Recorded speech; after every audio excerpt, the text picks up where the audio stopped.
तुम्हें लगता है कि ये जो लड़का मिला मुझे बहुत खुश रखेगा, खुश रखना या ना रखना ये परमात्मा के हाथ में है। आजकल जितने भी तलाक हो रहे हैं उनमें से 40% ज्यादातर विवाह प्रेम विवाह से संबंधित हैं। मैं निवेदन करूंगा प्रेम विवाह से बचें। विवाह 8 प्रकार के होते हैं। कितने प्रकार के? 8। आज की कथा बहुत महत्वपूर्ण है, सुनना। विवाह 8 प्रकार के होते हैं। पहला विवाह है ब्रह्म विवाह, दूसरा विवाह है देव विवाह, तीसरा विवाह है आर्ष विवाह, चौथा विवाह है प्रजापत्य विवाह, पांचवा विवाह है असुर विवाह, छठवां विवाह है राक्षस विवाह, सातवां विवाह है गंधर्व विवाह, आठवां विवाह है पिशाच विवाह। 8 प्रकार के विवाह होते हैं, सबके सूत्र भी अलग अलग हैं। ब्रह्म विवाह जो पहले नंबर का उच्च श्रेणी का विवाह है, उसमें पिता अपनी दृष्टि से वर को खोजता है और अपनी बेटी का विवाह सुयोग्य वर के साथ करता है।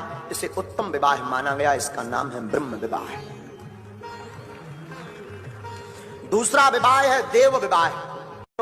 देव विवाह में पिता पुरोहित आचार्य ब्राह्मण को अधिकार दे देता है कि जाओ हमारी बेटी के योग्य कोई वर देखो और उसका विवाह करो, उसको देव विवाह कहते हैं।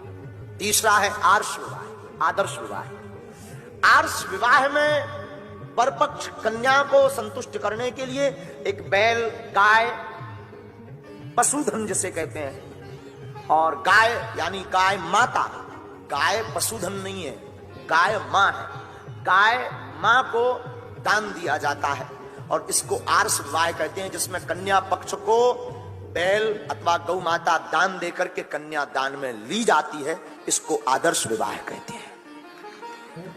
चौथा प्रजापत्य विवाह। प्रजापत्य विवाह में वर और कन्या दोनों एक दूसरे को पसंद कर लेते हैं, पर उस पसंद पर जब पिता मुहर लगा देता है, पिता आज्ञा दे देता है, पिता हां कह देता है, तो उस विवाह को प्रजापत्य विवाह कहा जाता है। पांचवा असुर विवाह। असुर विवाह में कन्या पक्ष से जो आजकल चल रहा, आजकल जो भी विवाह हो रहे हैं वो सब असुर विवाह हो रहे हैं ज्यादातर। असुर विवाह में कन्या पक्ष से धन लिया जाता है और धन लेकर के फिर विवाह किया जाता है। बेटी भी ली जाती, धन भी लिया जाता, इसे असुर विवाह कहा। छठवां राक्षस विवाह। राक्षस विवाह है लवेरिया विवाह, जिसमें ना माता पिता की जरूरत ना किसी की, दो ही जन इलू इलू भाव, बस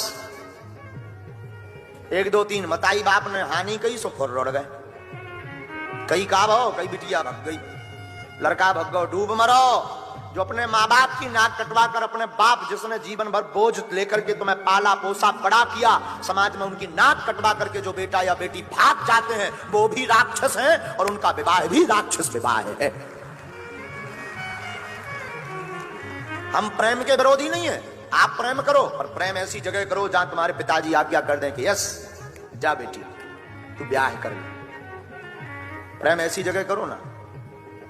तो सच तो यह है आजकल प्रेम है ही नहीं, हवस और वासना के अलावा। वासना की पूर्ति के लिए सिर्फ प्रेम होता है। आप लोग भी अपने जीवन में अनुभव करेंगे, जब तक वासना की पूर्ति नहीं होती तब तक खूब बातें होती हैं, तब तक खूब इजहार होते हैं, खूब वादे होते हैं, खूब मुलाकातें होती हैं। जहां वासना की पूर्ति हो जाती है, जहां शरीर की पूर्ति हो जाती है, तहां ही प्रेम कम होने लगता है। सच्चा प्रेम तो परमात्मा का है जो ना कभी घटता है, नित्य बढ़ता ही रहता है।